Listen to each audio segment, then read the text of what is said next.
के मुख्यमंत्री हेमंत सोरेन, एक ऐसे नेता जिन्होंने झारखंड की राजनीति को आदिवासी अस्मिता, सामाजिक न्याय और विकास के संतुलन से जोड़ा। मुख्यमंत्री हेमंत सोरेन एक ऐसे नेता जिन्होंने विकास को और आगे रफ्तार दी है। झारखंड में शिक्षा, स्वास्थ्य, रोजगार और सामाजिक सुरक्षा, इन सभी क्षेत्रों को उन्होंने नीतिगत प्राथमिकता दी है। सीएम सोरेन के फैसलों ने आदिवासी और वंचित वर्ग के अधिकारों को मजबूती दी है। राज्य के खनिज संसाधनों से होने वाली आय को जनता के कल्याण से जोड़ने का स्पष्ट विजन उन्होंने रखा है। महिलाओं को आगे करना, ग्रामीण अर्थव्यवस्था को मजबूत करने के लिए कई निर्णायक योजनाएं उन्होंने शुरू की हैं। उनके नेतृत्व में झारखंड ने स्थिरता और संवेदनशील प्रशासन का अनुभव किया है। डायमंड स्टेट समिट के मंच पर उनका स्वागत करने से पहले एक नजर डालते हैं उनके नेतृत्व और सफर पर। झारखंड के मुख्यमंत्री हेमंत सोरेन एक ऐसे नेता जिनकी यात्रा साधारण जीवन से लेकर एक व्यापक नेतृत्व तक पहुंची है। वे 10 अगस्त 1975 को झारखंड के रामगढ़ जिले के नेमरा गांव में जन्मे। सीएम हेमंत के पिता गुरुजी के नाम से मशहूर आदिवासी नेता शिबू सोरेन हैं। शिबू सोरेन झारखंड मुक्ति मोर्चा के संस्थापक और देश भर में आदिवासी और जनजातियों की सबसे मजबूत आवाज थे। सीएम हेमंत झारखंड के लोगों के दिलों में बसे अपने पिता शिबू सोरेन की विरासत को आगे बढ़ा रहे हैं। 2009 में हेमंत सोरेन राज्यसभा सांसद बने, जहां उन्होंने जनजातीय अधिकारों, ग्रामीण विकास, शिक्षा और स्वास्थ्य जैसे मुद्दों को राष्ट्रीय मंच पर उठाया। 2013 में उन्होंने पहली बार राज्य के मुख्यमंत्री पद की शपथ ली। अब तक वो 3 बार राज्य के मुख्यमंत्री पद की शपथ ले चुके हैं। मुख्यमंत्री के रूप में हेमंत सोरेन ने सामाजिक न्याय, महिलाओं, किसानों और वंचित वर्गों के हित के लिए बड़े कदम उठाए हैं। सरकार हजारों छात्रों को नौकरी का नियुक्ति पत्र वितरित कर चुकी है। शिक्षा के क्षेत्र में राज्य में 520 बेड आदिवासी छात्रावास जैसा बड़ा शिक्षा समर्थन प्रोजेक्ट शुरू किया गया है। बेघरों के लिए अबुआ आवास योजना, मुख्यमंत्री मैया सम्मान योजना और 200 यूनिट फ्री बिजली जैसी दर्जनों योजनाएं झारखंड के लोगों की जीवन आसान बना रही है। सरकार ने डिजिटल हेल्थ मिशन को अपनाकर स्वास्थ्य सेवाओं को तकनीक सक्षम और सभी के लिए उपलब्ध बनाया है। युवा रोजगार, निवेश और सभी के विकास की नीतियां राज्य को नई दिशा दे रही है। हेमंत सोरेन का नेतृत्व जनता के जीवन की गुणवत्ता को बेहतर बना रहा है। क्या है सीएम हेमंत सोरेन का झारखंड को श्रेष्ठ बनाने का vision? News 18 India diamond state summit में जोरदार तालियों से स्वागत कीजिए इस कर्मयोगी का, जो झारखंड को एक नई दशा और दिशा दे रहे हैं। मुख्यमंत्री हेमंत सोरेन। के मंच पर जोरदार तालियों के साथ स्वागत कीजिए झारखंड के मुख्यमंत्री श्री हेमंत सोरेन जी का, और उनसे खास बातचीत करेंगे न्यूज 18 इंडिया के managing editor Jyoti Kamal. Thank you sir.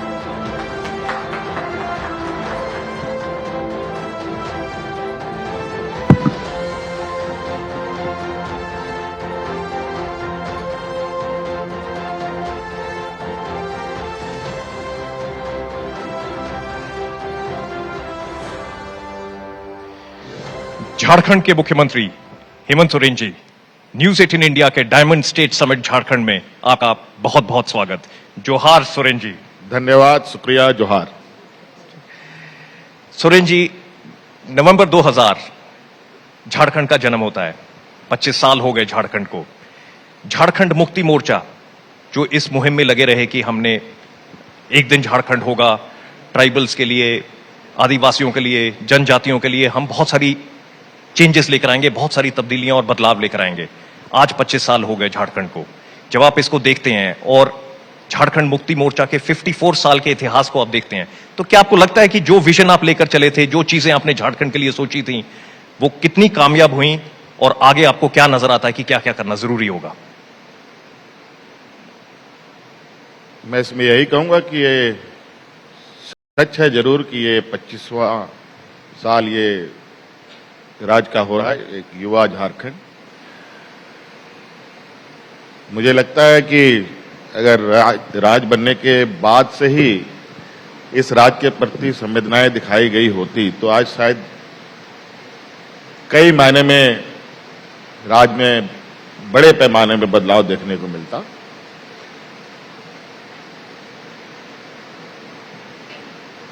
राजनीतिक अस्थिरता, सरकार की उदासीनता, कई सारी चीजें कारण रही कि आज झारखंड को जहां होना चाहिए, जिस उद्देश्य के साथ इस राज्य को स्थापित किया गया था, वो उद्देश्य पूरे होने चाहिए थे। लेकिन अब हम लोग ने मोर्चा संभाला है और आप देखें कि ग्रामीण से लेकर शहरी व्यवस्थाओं में कई बड़े बदलाव झारखंड के हर वर्ग, चाहे किसान, गांव में रहने वाले लोग हों, शहर में रहने वाले लोग हों या आने वाली पीढ़ी हो,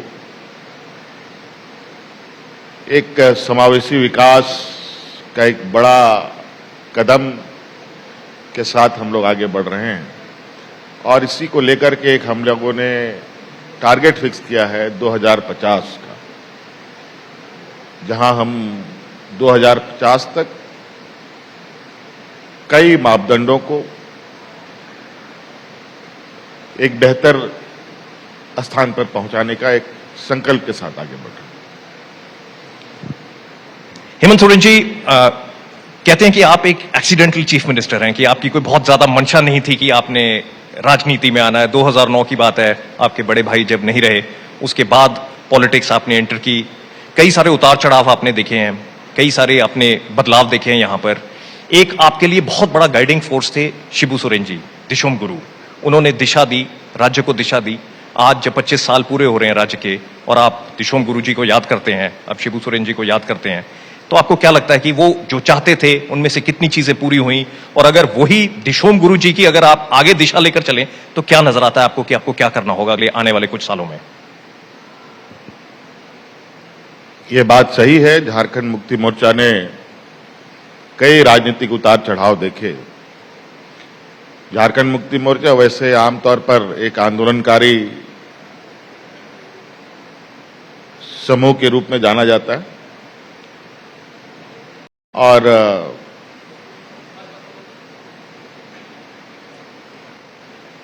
देश में कई राज्य भी बने, कई प्रशासनिक कारणों से, कई अलग अलग, कोई भाषा के आधार पर, कोई अलग सांस्कृतिक वजहों से, लेकिन इस राज्य का सृजन एक आंदोलन की उपज है।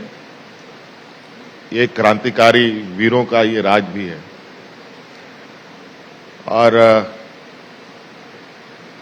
राज्य के हर कोने में एक ऐसा समूह जो देश दुनिया में सबसे पिछड़े समूहों में से आते हैं, आदिवासी समूह, जो अपने हक अधिकार की लड़ाई आजादी के पहले से लड़ रहा है।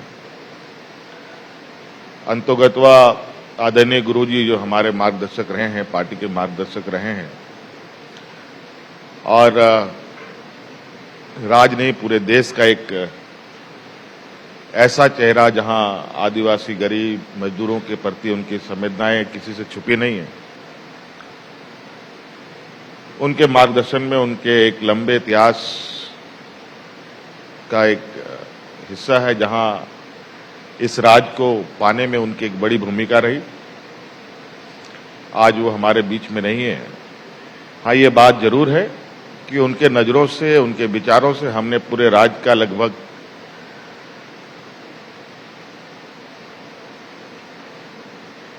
हर क्षेत्र, हर वर्ग को समझने, जानने का प्रयास किया है। और आज उस अनुभव के आधार पर आगे की लकीरें खींची जा रही है। हेमंत जी, बड़े ही खूबसूरत और बड़े ही महत्वपूर्ण राज्य के मुख्यमंत्री हैं आप। यहाँ पर अगर बात करें तो जल, जंगल, जमीन, जानवर, वन्य प्राणी, बहुत कुछ, यहाँ पर बहुत कुछ मिलता है झारखंड में। और जब आप झारखंड के चुनौतियों को भी देखते हैं कि इन सबको आपको साथ साथ रखते हुए यहाँ पर तरक्की भी करनी है झारखंड की। आपने बीच में आपने ये बात भी कही थी कि एक जीवंत महापाषाण कल्चर है, ये मेगालिथिक कल्चर है जो अभी तक चलता आ रहा है।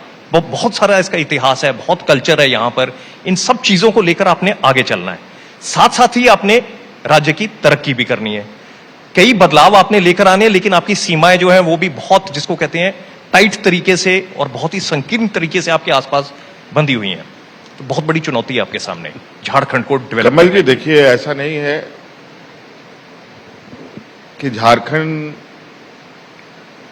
के लोगों ने झारखंड के विषय हो या देश के विकास की बात हो, इसमें अपना योगदान ना दिया हो। अगर हम इतिहास के पन्नों को थोड़ा दो पन्ने को पलटे तो आपको पता चले कि देश आजाद होने के बाद से और देश आजाद होने के पहले से भी इन क्षेत्रों में कई औद्योगिक गतिविधियां हुई हैं, चाहे खनिज संपदाओं से संबंधित हो, चाहे इस राज्य में एशिया का सबसे बड़ा स्टील इंडस्ट्री लगाने की बात हो, देश का पहला फर्टिलाइजर इंडस्ट्री भी हमारे इसी राज्य में है। और इसी राज्य में वो भी इंडस्ट्री है जो जिस इंडस्ट्री के माध्यम से देश में इंडस्ट्रियां खड़ी हुई, जिसको एचईसी कहते हैं।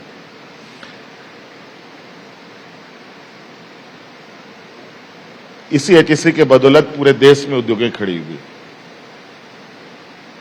डीवीसी जैसे संस्थाएं हमारे राज्य में आई, टाटा जैसे बड़ा समूह यहीं से जन्मा, बिरला जैसा समूह यहीं से जन्मा। एक समय इस देश को टाटा बिरला के उद्योग के नाम से भी जाना जाता था, जिनकी ओरिजिन झारखंडी है।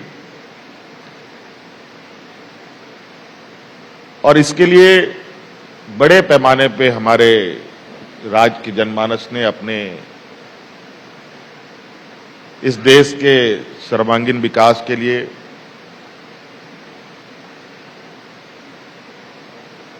अपनी खेती-बाड़ी की जमीनों को खनिज में जाने दिया, उद्योग लगाने के नाम पर उद्योग घरानों को भी के पास जाने दिया। तो इस तरीके से कई सारे कंट्रीब्यूशंस इस राज्य के लोगों ने दिया।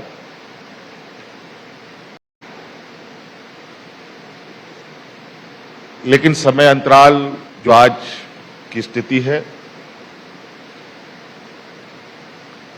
पुराने एक्सपीरियंस थोड़ा सा कड़वा रहा, तो आम जनमानस में कुछ शंकाएं जरूर है, जो शंकाएं हमारे लिए एक चुनौती पैदा करता है। लेकिन मुझे विश्वास है, क्योंकि हम लोग इस राज्य के उस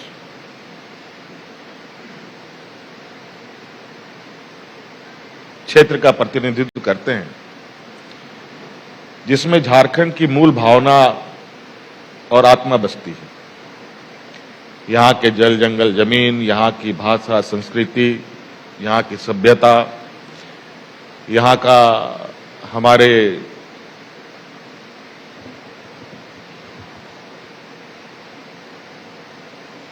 वीरों का गौरवशाली इतिहास, जो हमेशा हमें प्रेरित भी करता है संघर्ष करने को।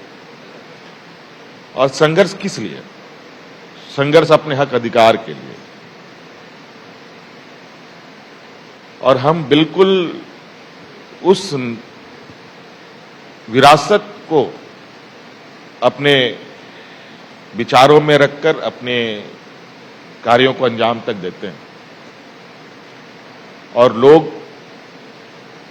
चूंकि इस राज्य की जनता को हम पर विश्वास है, और यही वजह है शायद कि दूसरी बार, पहली बार के अनुपात में दूसरी बार बड़े समर्थन के साथ लोगों ने हमें चुना,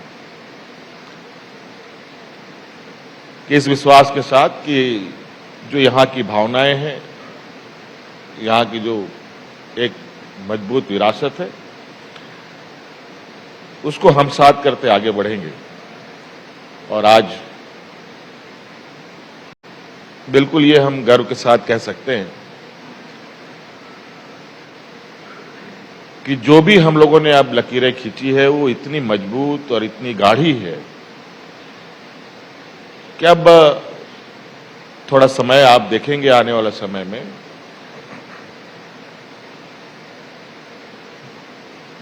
एक बड़े बदलाव राज्य के ग्रामीण से लेकर शहर तक में होगा। उलगुलान 2050 आपने एक विजन लेकर आप आगे चल रहे हैं कि हमने झारखंड की तरक्की करवानी है। आपने भी बात की कि आपके कुछ कड़वे एक्सपीरियंस भी रहे इस दौरान। आपने भी बात की कि बिल्कुल मेजॉरिटी के साथ आपकी सरकार फिर बनी जब इलेक्शंस हुए, 56 सीटें आपकी अलायंस की आई। उससे पहले आपको जेल जाना पड़ा। क्या आपने सोचा था कि आपको ऐसा भी कोई दिन देखना पड़ेगा कि आपको जेल जाना पड़ेगा? उस वाकया के बारे में अगर आप बताएं, क्या हुआ, कैसे हुआ, क्या सोचा आपने, और उसके बाद आकर जिस मेजॉरिटी के साथ आप वापस आए? देखिए, आज के दिन में राजनेताओं को जेल जाना नहीं जाना ये एक बहुत अजीब सा राजनीतिक बहस की स्थिति है। पूरा देश आज के राजनेताओं का जेल जाना, कोर्ट कचहरी होना, ईडी सीबीआई होना, लेकिन एक मुख्यमंत्री का जेल जाना बहुत बड़ी बात। मुख्यमंत्री हो, मंत्री हो, आज बिल्कुल अजीब सा ये, मैं उस विषय पर बहस करना कि मैं नहीं समझता हूं उस पर चर्चा करने की बहुत ज्यादा आवश्यकता है, क्योंकि अंतोगत्वा तो जनता के दरबार में सभी को जाना है। और जनता ने जब इस बात को समझना प्रारंभ किया तो जनता जब जवाब देती है तो आप उसको फेस नहीं कर सकते जी।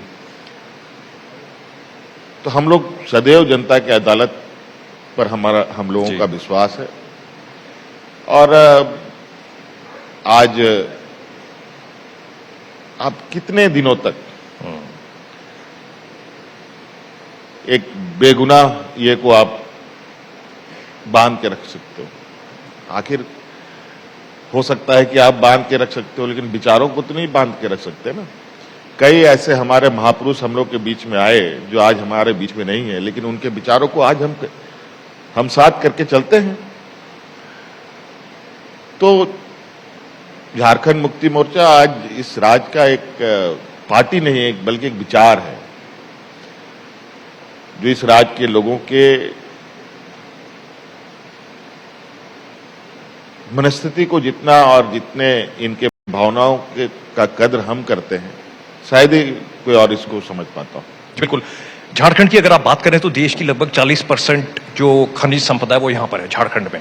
24 डिस्ट्रिक्ट आपकी हैं। कई चैलेंजेस आपके सामने हैं। 2 आपके टेनेंसी एक्ट यहाँ पर चल रहे हैं, छोटा नागपुर टेनेंसी एक्ट और संथाल परगना टेनेंसी एक्ट, और दोनों काफी उनकी रिस्ट्रिक्शन बहुत टाइट है उनकी कि ट्राइबल को जमीन दे सकते हैं। संथाल परगना एक्ट में तो ट्राइबल को भी परमिशन के साथ जमीन दे सकते हैं, डीसी अगर उसको अप्रूव करेंगे और पूरा उसके डॉक्यूमेंट सारे चेक किए जाएंगे। लगभग 70% जमीन आपकी इन एक्ट्स के तहत कवर्ड है। तो एक तरफ आप एक पुश लेकर चल रहे हैं कि हमने स्टेट को डेवलप करना है, दूसरी तरफ आपके ये एक्ट्स लागू हैं यहां पर, जिसके चलते दिक्कत आएगी कि हम जमीन कैसे दे पाएंगे, इंडस्ट्रीज कैसे यहां पर झारखंड में आ पाएंगी। तो ये चुनौती आपके सामने खड़ी है। बड़ी मुश्किल स्थिति में है आप मुख्यमंत्री बतौर, क्योंकि आपने एक तरफ जैसा आपने बताया कि ट्राइबल्स की राइट्स को भी ध्यान में रखना है, आदिवासियों के कल्चर को भी ध्यान में रखना है, और साथ में इस स्टेट को आगे लेकर जाना है ताकि उनका लाइफस्टाइल और उनकी जिंदगी जो है आगे बढ़ सके। तो इन सब चुनौतियों को आप कैसे संभालेंगे? कमल जी, देखिए, इस मामले में मुझे नहीं लगता है कि ये जो एक्ट है वो हमारे विकास में बाधा है। जी। आज ये एक्ट है, एग्जिस्ट करता है, अभी पूरे राज्य में लागू है। ये जरूर है कि ये आदिवासी के हितों को लेकर के ये कानून बने, और कई हद तक ये सफल भी रहा, और कई हद तक थोड़ा उसमें लोगों ने उसे गलत इंटरप्रिटेशन भी करने का प्रयास किया, क्योंकि ये समूह एक ऐसा समूह देश का है जहां कई समस्याएं इनके साथ है। सामाजिक कमजोरी, आर्थिक कमजोरी, बौद्धिक क्षमताएं नहीं। तो इन सब चीज से इसको कवर करने का एक प्रयास था, लेकिन इन कानूनों के बावजूद, इन एक्ट के बावजूद सड़कें बन रही हैं, रेल लाइनें बिछ रही हैं, उद्योग भी लग रहे हैं और उद्योग लगे भी, खनन कार्य भी हो रहे हैं, चाहे वो संथाल परगना में हो या छोटा नागपुर में हो। कहां बाधा है? तो आप ये बता रहे हैं कि ये जो टेनेंसी एक्ट हैं, इनके तहत किसी भी तरीके से कोई भी बाधा स्टेट की इंडस्ट्रियल डेवलपमेंट में नहीं आएगी? बिल्कुल नहीं झारखंड होगी। हाँ, मैं इस बात को नहीं मानता, बशर्ते आप, बहुत सारे लोगों ने जरूर उद्योग के नाम पर लोगों से जमीन ठगने का प्रयास किया है। अगर ऐसे लोग आएंगे तो स्वाभाविक रूप से वो चीजें, उसका परिणाम अच्छा नहीं होगा। तो ऐसे चीजों पर ही हम आगे क्यों काम करें? आज हम बिल्कुल, क्योंकि मैंने कहा ना कि लोगों को हम पर विश्वास है और इस विश्वास के साथ हम भी अपने कार्यों को अंजाम तक पहुंचा पाते हैं कि जहां इन कानूनों के बावजूद आज विकास के पैमाने पे, आज देख लीजिए भारत सरकार कई बड़े बड़े सड़कों को यहां बनाने का काम कर रही है, रेल प्रोजेक्ट्स कर रही हैं, ओवर ब्रिजेस बन रहे हैं, रिजर्वायर्स बने। तो इसमें साधारण जमीन लोगों तक नहीं गई है, लोगों के नहीं गए हैं, बड़े पैमाने पे लोग विस्थापित हुए।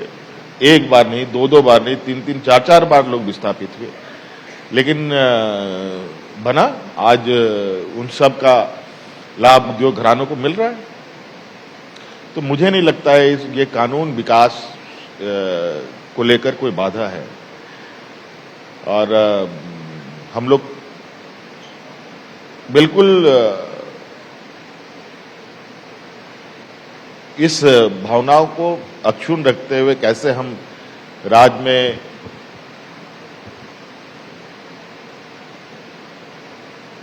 एक संतुलित विकास का एक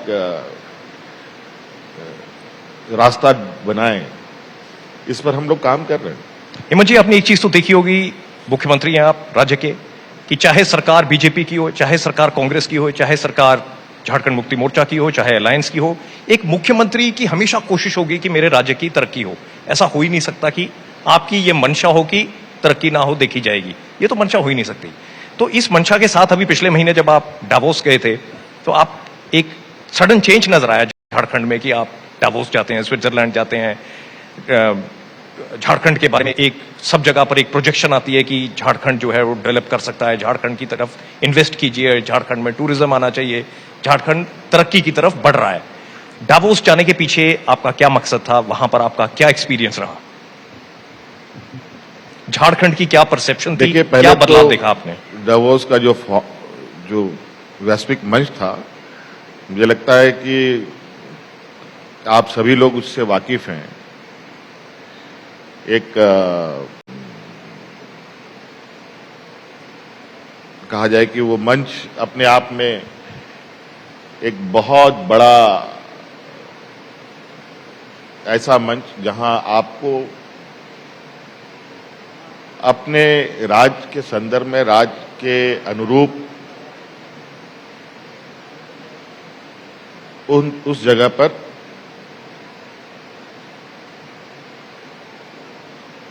आपने बताया नहीं, अगर आज की दुनिया में कोई भी मैटर करता है वो डावोस में आते हैं जब डावोस का समिट होता है, तो झारखंड का भी वहां पहुंचना एक बहुत बड़ी बात। ये बात सही तो क्या है। सोचकर ये पहली बार, यहां तक कि हम कहें कि हमारे इस रीजन से शायद कोई गया हो जी। इस बार पहली बार झारखंड को एक ऑफिशियल कंसेप्ट में हम लोगों ने वहां अपना उपस्थिति दर्ज कराई है। और चूंकि प्रयास पहले से भी था, क्योंकि देश का अर्थव्यवस्था में झारखंड का एक बहुत बड़ा योगदान है। 40% के लगभग खनिज संपदा को लेकर हम बैठे हैं। तो हमने इस संदर्भ में थोड़ा सा एक संतुलित विकास को लेकर एक विश्वव्यापी मंच पे भी जाने का एक विचार बनाया और वहां जाने के बाद बहुत सारे ऐसे समूहों से भी मुलाकात हुई, बातचीत हुई।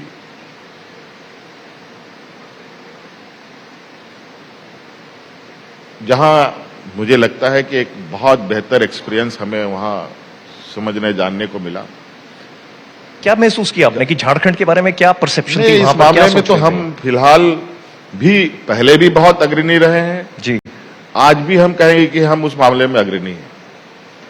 जैसे ग्रीन एनर्जी की बात वहां बड़े पैमाने पे चला, सस्टेनेबिलिटी पर बहुत बड़ा चर्चा हुआ। अगर हम ग्रीन एनर्जी की बात करें तो आपको बताएं कि इस देश में पहला ये राज्य है जहां थर्मल पावर पर लगभग 95% प्लस हम लोग आज दो पावर प्लांट से पावर जनरेट कर रहे हैं।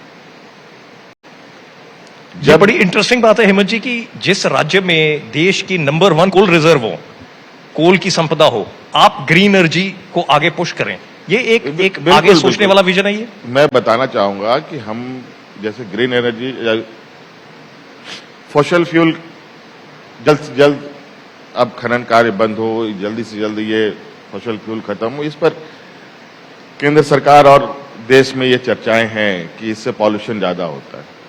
आज हम लोग थर्मल पावर बना रहे हैं 95 प्लस ग्रीन एनर्जी के साथ, तो इसमें कोयला कहां प्रदूषित हुआ? वो तो बिल्कुल क्लीन एनर्जी के साथ हम लोग उसको यूज में लाए हैं। तो ये टेक्नोलॉजी आज बहुत नहीं, आपने क्या बताया कि कोयले को क्लीन तरीके से यूज किया गया? बिल्कुल हम कर सकते हैं, स्मोकलेस आप एनर्जी बना सकते हैं, जो आज हम बना रहे हैं, जिसमें कोयले का यूज होगा लेकिन किसी भी तरीके का बिल्कुल pollution नहीं करेगा या वातावरण को नहीं बिल्कुल किसी भी नहीं तरीके से डैमेज करेगा। तो इस तरीके से कौन जानता था कि बैटरी से गाड़ी चलेगी? कौन जानता था कि सोलार से प्लेन भी चलेगा? कौन जानता था कि आज हाइड्रोजन से हम गाड़ियां चलाएंगे, रेल चलाएंगे? आज कंटिन्यूअस इनोवेटिव आइडियाज आते हैं, आते जाते हैं।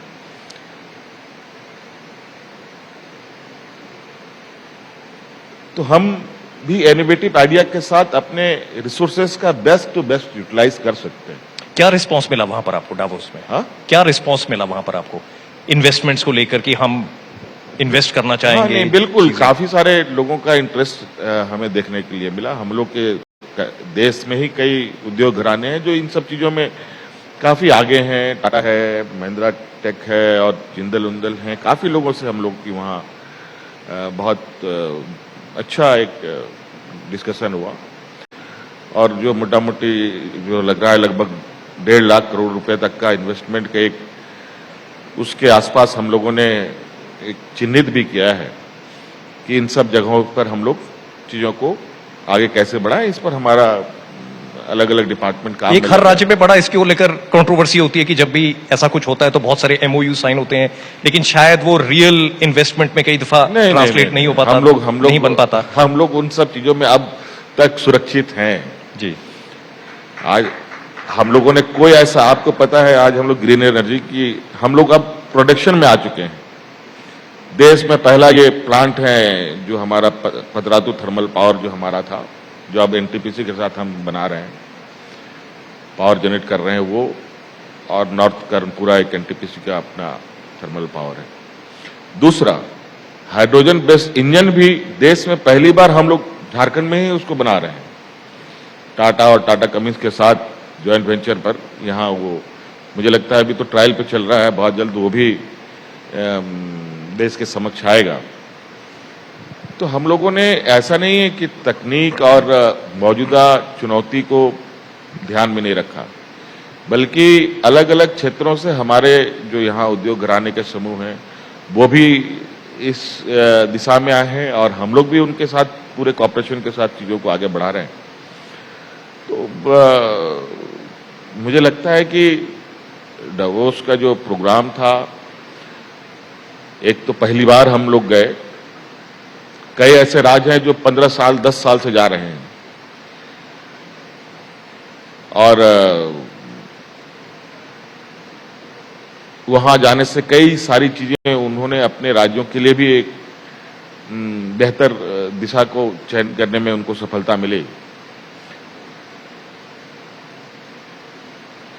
चूंकि अब हम लोग पहली बार गए हैं तो अब चूंकि ये हर साल होना है और कोशिश होगी कि अगले साल भी हम लोग जाएं। तो ये धीरे धीरे चीजें, पहली बात तो भाई झारखंड भी आया वहां, तो झारखंड के पास क्या है, आज तो हमारे पास वो चीजें हैं जो कई राज्यों में नहीं है। हमारे यहाँ यूरेनियम भी है, हमारे यहाँ क्रिटिकल मिनरल्स, मोटा मोटी लोहा कोयला तो हम जानते हैं, आज हमारे यहाँ सोना भी निकलता है, आज हमारे यहाँ कॉपर भी निकलता है, आज हमारे यहाँ कई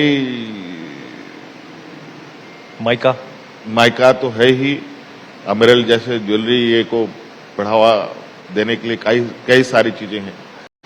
तो हमारे यहाँ जो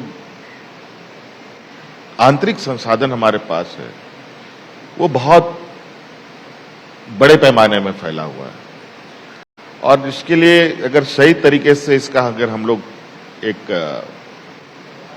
बिजनेस मॉडल के साथ हम लोग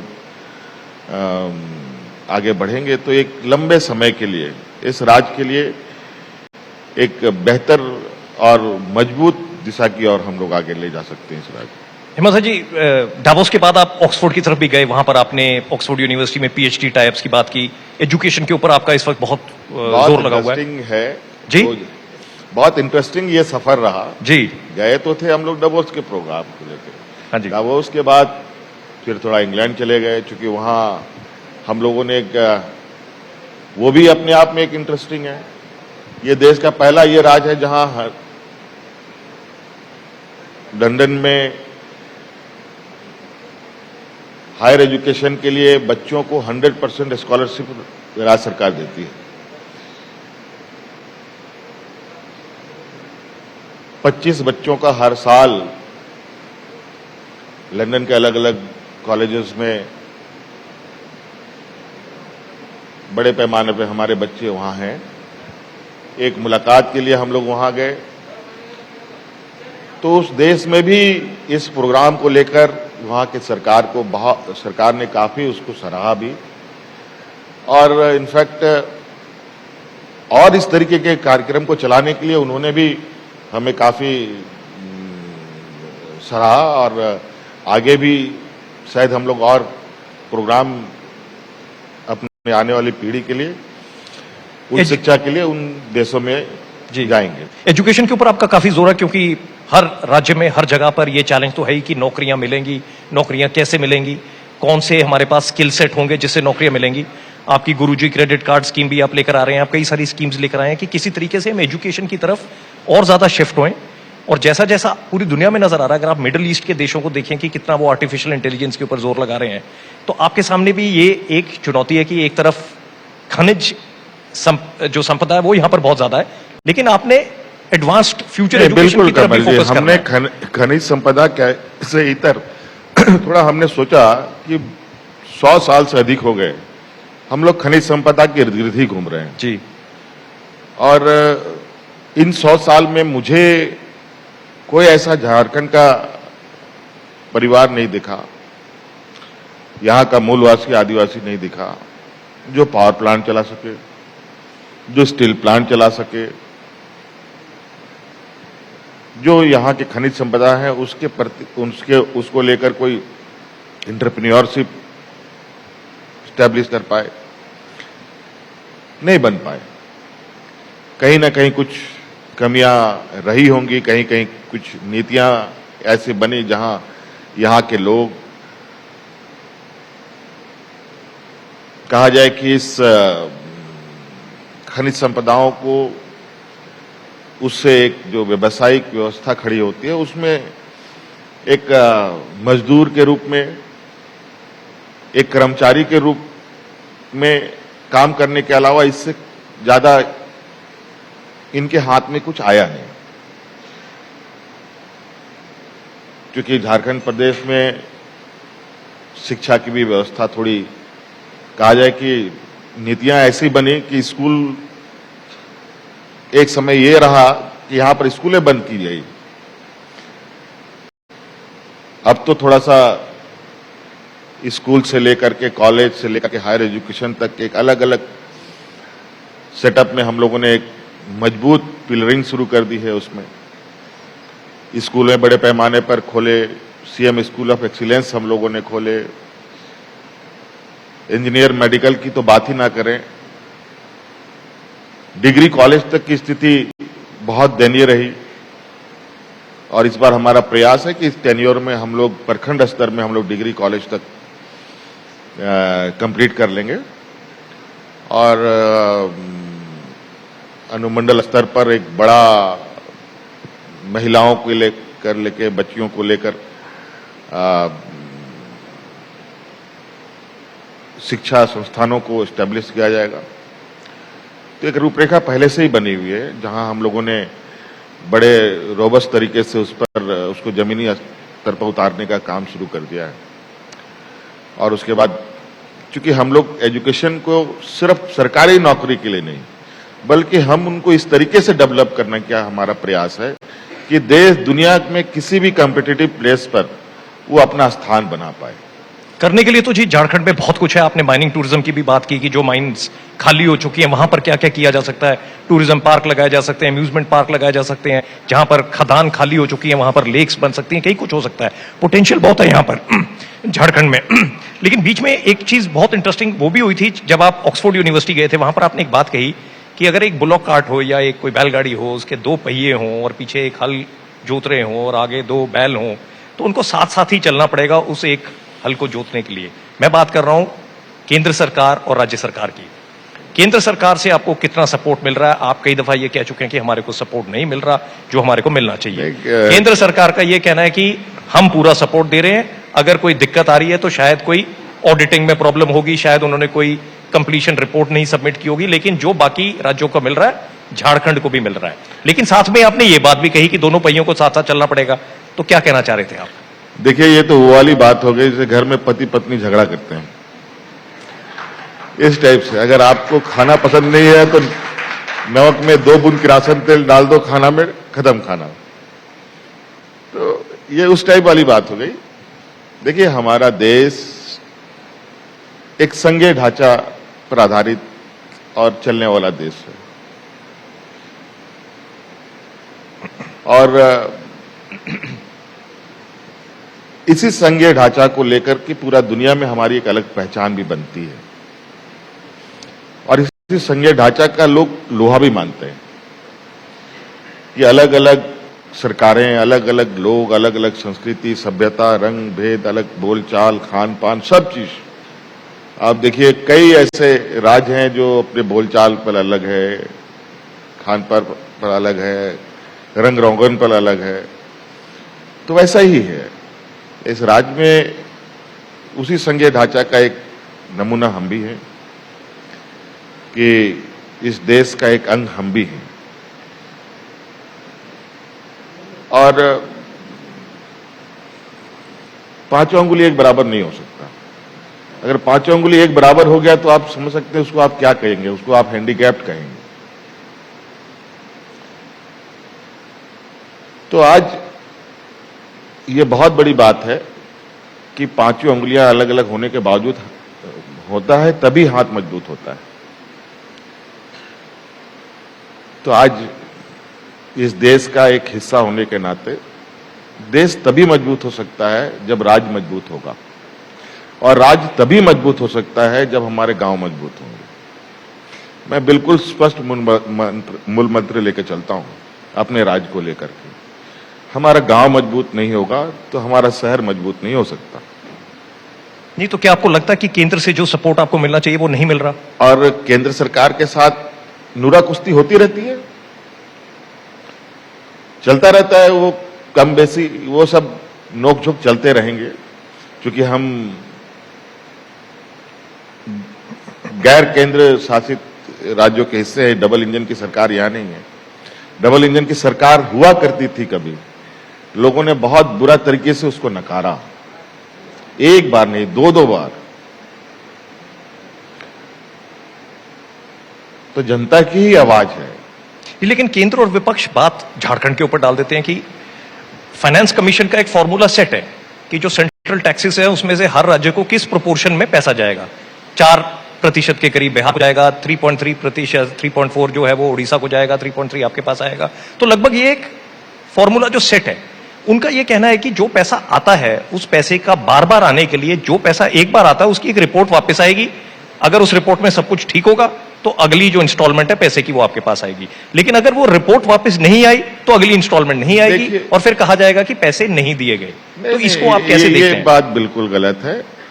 देखिए, सभी चीजों के पास सभी चीजों का एक अपना दायरा है, हर चीज का एक लिमिटेड बॉक्स है, तभी सरकार बजट पर काम करती है। हम लोग भी एक बजट पे काम करते हैं, केंद्र सरकार भी एक बजट पे काम करती है। अनलिमिटेड बजट नहीं हो सकता, विद इन द बजट ही आपको पूरे देश को चलाना है और सब में सबकी हिस्सेदारी भी सुनिश्चित है। ये नहीं है कि परफॉर्मेंस के आधार पर आप किसी को कम दे रहे हैं या अधिक दे रहे हैं। आज तो केंद्र सरकार की नीति ही बड़ा विचारणीय हो जाती है कभी कभी कि आज किसको किस जगह पर किस प्रपोर्शनेट के साथ आप सपोर्ट करते हैं। आज इसलिए हम लोगों ने भी कई चुनौतियां ली है। ये था कि जीएसटी आने के बाद तो राज्य के जो रिसोर्स जनरेट करने का ताकत था वो तो आपने छीन लिया, हमारी रीढ़ की हड्डी तो आपने निकाल ली, हम खड़ा होंगे कैसे? और एक सुनियोजित तरीका है कि एक ऐसा फॉर्मूला लगाओ कि जहां राज्य को केंद्र के सामने गिड़गिड़ाना पड़े हमेशा, जो कभी राजा महाराजाओं के बीच में हुआ करता था कि भीख मांगो तभी आप जिंदा रह सकते हैं। लेकिन व्यवस्था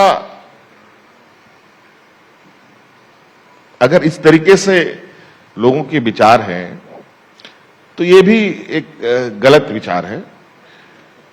आज उनके इस की यूटिलाइजेशन सर्टिफिकेट या ये सब जो मांग और डिमांड की बात है, हम तो कहें कि जो केंद्र शासित राज्य है जहां डबल इंजन की सरकार है वहां कितने लोगों ने कितने उनके एनओसी उन्होंने केंद्र को भेजा है, जरा आप रिपोर्ट उठा के देखेंगे तो दूध का दूध पानी का पानी होगा।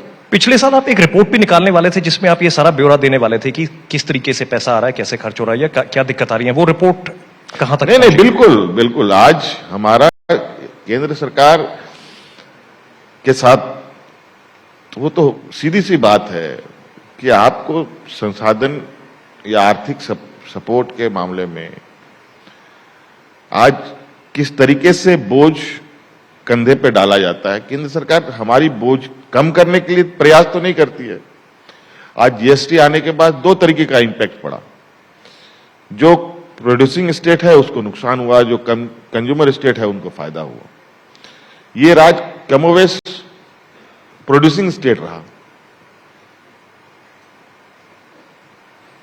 हमसे अधिक जीएसटी में बेनिफिट हमारे पड़ोसी राज्य बिहार को हुआ।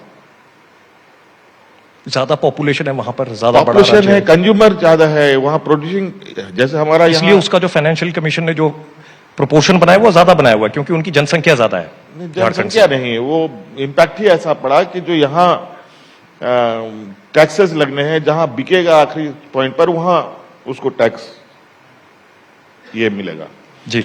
अभी तो वो सारी चीजें देखिए, केंद्र ये बात जरूर है कि नीतियां ऐसी रखी गई है कि आप आर्थिक परेशानियां राज्यों को कर सकते हैं, लेकिन ऐसा भी नहीं है। राज्य सरकार अपनी क्षमताओं को भी बढ़ाने का प्रयास करती है और आज आप देखेंगे कि आज हम लोग अपने चैलेंज पर, प्रधानमंत्री आवास चुनाव के वक्त इन लोगों ने बिल्कुल पूरी तरीके से बंद कर दिया, बल्कि हमें जो मिलने वाला कोटा था प्रधानमंत्री आवास का, वो डबल इंजन की सरकारों में चला गया, हमारे कोटा को दूसरे राज्यों में दे दिया गया। फिर बाद में जब हम लोगों ने कहा कि तुम नहीं दोगे तो राज्य सरकार तो जिम्मेवार है गरीबों के प्रति, आज उनके वजह से हमें अबू आवाज जैसी योजनाएं चलानी पड़ी, जहां full funded by state government scheme चलाती है। आप दो या मत दो, हम तो रिस्पॉन्सिबल है, आज हमारी जिम्मेवारी है। तो आज हम, ठीक है, अगर आपका सपोर्ट होता तो ये गरीबों तक हो सकता है कि 5 साल 10 साल के अंदर हम सारे गरीबों को आवाज पहुंचा देते हैं। हो सकता है अपने इस ताकत के बल पर हमें 20 साल लगेंगे, लेकिन हम करेंगे जी, क्योंकि हम संकल्पित हैं और हम अपने क्षमता, अपने पैरों पर हम इस राज को भी, देखिए ये राज आज तक सिर्फ देता आया है, इसको मिला कुछ नहीं। आज भारत सरकार को पूछिए कि इसको रेवेन्यू कितना मिलते हैं राज्य सरकार से, झारखंड प्रदेश से। रेल का सबसे अधिक अगर रेवेन्यू आता है तो झारखंड प्रदेश से आता है, और रेल में हमारे स्टेट में रेल नेटवर्क जो पब्लिक लोगों को आने जाने के लिए कितनी सुविधाएं उपलब्ध है।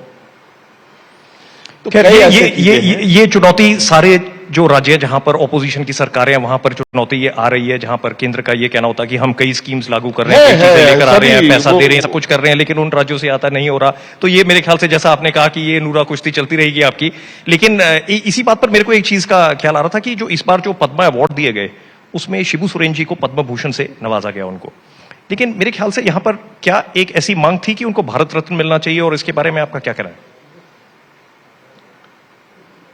देखिए, सबके अपने अपने विचार हैं, और उस विचार के पीछे क्या उनका तर्क है ये तो मैं नहीं कह सकता, लेकिन मेरा बिल्कुल इसमें स्पष्ट मानना है कि आदरणीय दिसोम शिबू सोरेन जी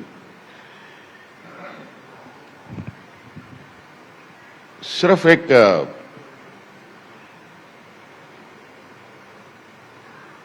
एमपी एमएलए सांसद नहीं, बल्कि एक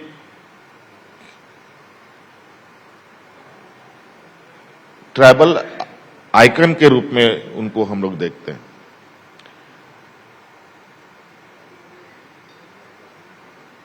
मुझे नहीं लगता है कि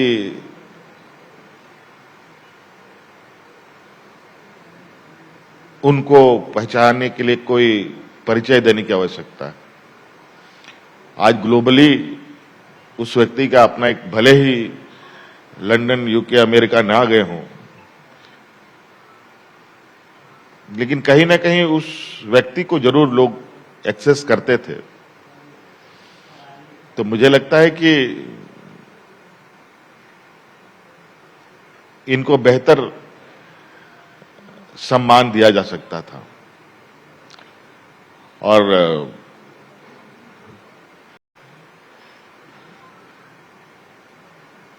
जो इनका पैरामीटर है, जो कैसा इन लोगों ने फिक्स किया है, ये तो मुझे नहीं मालूम, लेकिन मुझे लगता है कि और बेहतर दिया जा सकता है। हेमंत जी, शिबू सोरेन जी बहुत बड़े ट्राइबल लीडर थे, और उनकी पहचान सिर्फ झारखंड तक सीमित नहीं थी। चाहे बिहार ले लें, चाहे छत्तीसगढ़ ले लें, चाहे बंगाल ले लें, चाहे उड़ीसा ले लें, झारखंड मुक्ति मोर्चा की जो छाप थी वो इन सब इलाकों में थी, आज भी है। अभी पीछे आप असम गए, आप अपर असम गए, तिनसुकिया की तरफ गए, वहां पर टी एस्टेट्स में जो ट्राइबल्स हैं, उनकी आदिवासी जनजाति जो वहां पर लोग थे, उनके बीच में आपने एक बहुत बड़ी रैली की, वहां पर एक बहुत बड़ा आपने सम्मेलन किया। आपको यहां से वहां असम जाकर इतनी बड़ी एक सम्मेलन को करने की क्या जरूरत पड़ी? कहा यह भी जाता है कि हेमंता बिस्वा जी जब यहां पर इलेक्शन हो रहे थे तो वो को इंचार्ज थे, तो आप हेमंता बिस्वा शर्मा जो हैं उनके गढ़ पर पहुंचे, वहां पर आपने बहुत बड़ा सम्मेलन किया। क्या सोच थी उसके पीछे? कमल, ये देखिए,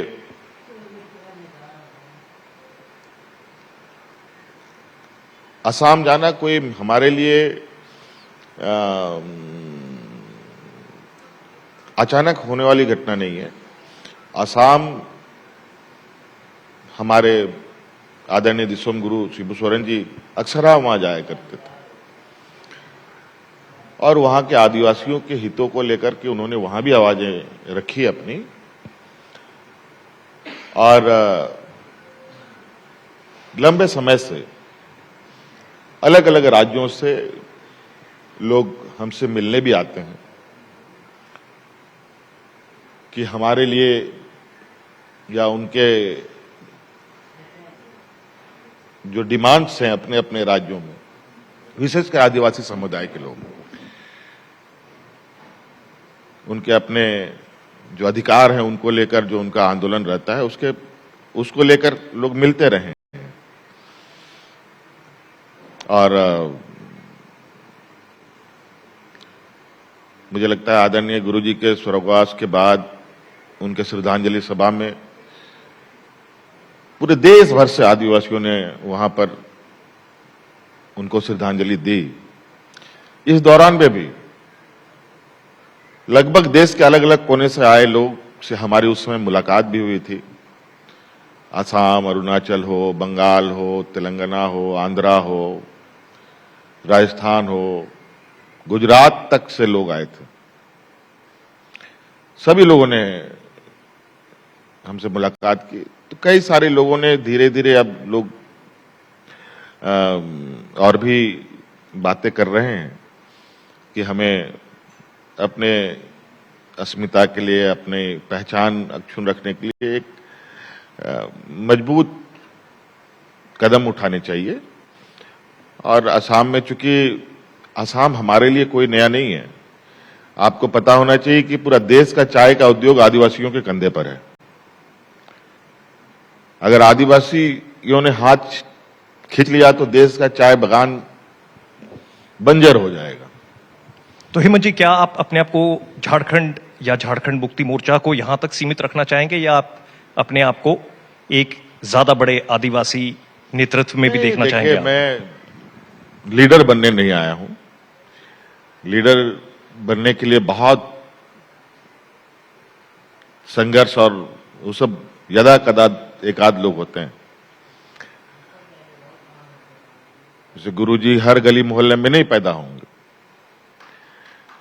तो वो लोग सदियों में एक आध लोग निकलते हैं। तो हम लोग जरूर उनके विचारधारा को कैरी करते हैं और उन्हीं के आइडियोलॉजी का हम लोग पार्ट भी हैं। मुझे लगता है उनके आइडियोलॉजी को कई लोग को काफी ये होता होगा कि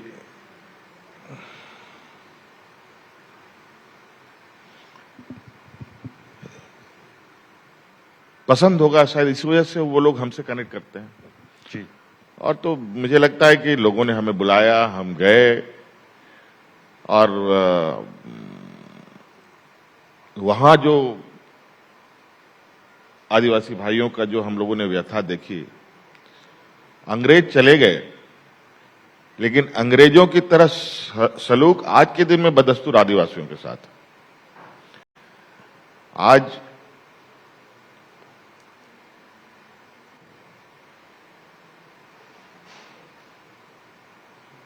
अंग्रेजों ने बड़े सुनिश्चित तरीके से बंदूक के नोक पर बंगाल, उड़ीसा, छत्तीसगढ़, झारखंड, उसमें बिहार की बात कहें, आदिवासियों को बंदूक के नोक पर किसी को बंगाल जाके पटक दिया चाय बागान में, असम में पटक दिया, अरुणाचल में पटक दिया,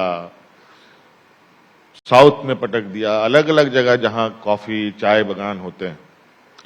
आज वहां पर बदस्तूर लोग अपने अस्तित्व की लड़ाई लड़ रहे हैं, अपनी मान्यता की लड़ाई लड़ रहे हैं, जबकि उनको भी पता है कि ये आदिवासी हैं। लेकिन आदिवासी वो उनको दर्जा देना उनके विचार में नहीं है, उनके सोच में नहीं है। तो ये तो बड़ा विचित्र बात है। तो आज हमने इस कदम पर पहले भी मैंने पत्र भी लिखा है असम सरकार को इस संदर्भ में विचार करने के लिए, और आगे भी इस विषय पर हम लोग जहां जहां झारखंड के लोग हैं, कम से कम मैं उन लोगों तक उनकी चीजों को समझने, जानने और उनके अधिकार पर जरूर हमारी चिंताएं हैं। हेमंत जी, सवाल तो बहुत सारे हैं आपसे पूछने के लिए, लेकिन कुछ चीजें आपसे जल्दी जल्दी पूछना चाहेंगे कि एक तो पंचायत एक्सपेंशन के बारे में मैं पूछना चाह रहा था, लेकिन उससे पहले बीच में एक बहुत बात यह चली कि आप दिल्ली गए हैं, बीजेपी से शायद कोई बातचीत हो सकती है, और जो अभी हम डबल इंजन की सरकार की बात कर रहे थे कि शायद कभी भविष्य में डबल इंजन की सरकार जैसी स्थिति यहां पर बन सके। लगता है आपको कि अगर झारखंड की डेवलपमेंट की बात होगी तो आप इस चीज के लिए ओपन होंगे, या ऐसी बात नहीं है और ना हो सकती है? देखिए, ये सब राजनीतिक शगुफे हैं, वो सब उड़ते रहेंगे। इसको उड़ाने वाले भी एक गिरोह सब अपने सक्रियता में लगा रहता है, उसका भी एक अपना रोजी रोटी है। उसमें दो तीन चीजें जुड़ गई। एक तो ये बात आई, साथ में वो आगे जो ऑक्सफोर्ड में आपने कहा कि दो पहिए जो हैं वो साथ चलने चाहिए, तो और साथ में जो आप कह रहे हैं देखिए, कि मैं विदेश में गया, मैं विदेश में रह करके देश की बुराई नहीं कर सकता जी, ये हमारे घर की लड़ाई है, हम घर में लड़ लेंगे। बिल्कुल। दूसरे के सामने लड़ने से लोग हंसेंगे, मजाक उड़ाएंगे, हासिल कुछ नहीं होगा। जो भी लेन देन बंटवारा करना है, हम अपना इन हाउस करें, ज्यादा बेहतर है। बाहर अपनी कमजोरी दर्शाना बेवकूफी है। लेकिन आपकी अलायंस पार्टनर कांग्रेस है और बीजेपी बार बार ये इल्जाम लगाती है कि राहुल गांधी जब बाहर जाते हैं तो वो देश के बारे में कई ऐसी बातें बोलते हैं जो नहीं बोलनी चाहिए उनको। तो आपके अलायंस देखिए, पार्टनर के कौन होने कौन के देश के तहत बाहर जाता है, कौन कौन क्या बोलता है, मैं उस पर बहुत ज्यादा ध्यान नहीं देता। हाँ, ये बात जरूर है कि मैं क्या करता हूं इस पर मैं बहुत ज्यादा ध्यान देता हूं। तो इसलिए सबकी अपनी अपनी लाइन है, आपका अपना अपना। अब हम लोग गठबंधन में जरूर हैं, लेकिन हमारी एक दल है, कांग्रेस एक दल है, आरजेडी एक दल है, वाम दल है। सबके अपने अपने ट्रैक्स हैं, अपने अपने रास्ते हैं। जी, हेमंत जी, 2 दिन पहले ही आपकी सालगिरह भी थी और हमारी सबकी तरफ से आपको उसकी भी बहुत बहुत शुभकामनाएं। कल्पना सोरेन जी बहुत बहुत का बहुत ज्यादा सहयोग आपके पास रहा है। कल्पना जी ने भी इंजीनियरिंग की है, उन्होंने अपनी इंजीनियरिंग पूरी की, आपने अपनी इंजीनियरिंग शुरू करके पूरी नहीं की आपने। हाँ, तो लेकिन आपकी इंजीनियरिंग सोच के बारे में बहुत बात होती है यहाँ पर। नहीं, ये बात जरूर उन्होंने एमटेक कर ली उन्होंने। हाँ, वो उन्होंने कर लिए, उन्होंने मैनेजमेंट भी किया है जी। लेकिन बताया जाता है कि आप बैडमिंटन खेलते हैं, आपको शौक है बैडमिंटन हाँ, खेलने का, किताबें पढ़ने का आपको बहुत शौक है। टाइम मिलता है आपको? आप 38 की उम्र में ही आप मुख्यमंत्री बन गए थे झारखंड के पहली बार। इतनी यंग उम्र में, अभी भी खैर कुछ ज्यादा नहीं हुई है आपकी उम्र, 50 साल के हैं आप अभी। नहीं, ये बात जरूर है कि हम लोग ऐसे समूह का नेतृत्व करते हैं जो बहुत निरीह और कमजोर है। बहुत कम समय है, बहुत लंबा रास्ता तय करना है जी। तो अपने कदमों को उसी रफ्तार के साथ लेके चलना पड़ता है। और आज कई तूफानें आई, कई चुनौतियां झारखंड के सामने आई। कई बार तो लोगों ने कहा कि अब झारखंड मुक्ति मोर्चा खत्म, अब झारखंड मुक्ति मोर्चा का तो सफाया हो गया। लेकिन आज झारखंड मुक्ति मोर्चा इस राज्य का ऐसा पहाड़ के रूप में खड़ा है, कोई झारखंड पर बुरी नजर नहीं डाल सकता। तो आज हम लोग जितना इस राज्य को अपना मानते हैं, जितना इसके बारे में हमारी चिंताएं हैं, आज गांव में आप घूमेंगे तो आपको लगेगा कि लोगों के जो सोचने, समझने, बोलने की जो ताकत है, धीरे धीरे काफी कॉन्फिडेंस के साथ आगे बढ़ रहा है। हेमंत जी, बहुत सारे सवाल रह गए लेकिन समय खत्म हो रहा है, तो लेकिन जाते जाते आपसे ये पूछना चाहेंगे कि एक तरफ विकसित भारत 2047 की बात है और दूसरी तरफ उलगुलाम 2050 झारखंड का विजन जो आप लेकर चल रहे हैं। अगर आप सीधे हमारे को 2050 में झारखंड में ले जाएं तो क्या विजन दिखाएंगे आप हमारे को? देखिए, 2050 को लेकर के हम लोग विशेष रूप से अभी उसका एक हम लोगों ने आउटलाइन ड्रॉ किया है। पूरा डिटेलिंग अभी हम आपको नहीं बता पाएंगे, लेकिन हाँ, ये बात जरूर है कि हम 2050 तक इस राज्य में जो रोने बिलखने की स्थिति है, कहीं ना कहीं उसको खत्म करने की दिशा में वो बहुत बड़ा मील का पत्थर साबित होगा। और जो एक मजदूर प्रधान राज्य है, ये अपने पैर पे खड़ा होगा। बिल्कुल। Thank you. बहुत सारी चीजें रह गई। हेमंत जी, राउंड 2 में न्यूज 18 इंडिया पर फिर आपसे जल्दी मुलाकात करेंगे। बहुत बहुत शुक्रिया आपका, आपने हमें यहाँ बुलाया आप लोगों को भी मेरी ओर से बहुत बहुत शुभकामनाएं। बहुत बहुत धन्यवाद जी, डायमंड स्टेट समिट झारखंड में हमारे साथ शामिल होने के लिए बहुत बहुत धन्यवाद हेमंत सोरेन जी। बहुत बहुत धन्यवाद। और आप दोनों से मेरा निवेदन है, आप मंच पर बने रहें, एक बार जोरदार तालियां हो जाएं। और मैं अपील करूंगी हमारे न्यूज 18 इंडिया के मैनेजिंग एडिटर ज्योति कमल जी से, वो शॉल पहनाकर हेमंत जी का धन्यवाद करें। एक बार जोरदार तालियां हो जाएं हेमंत जी के लिए।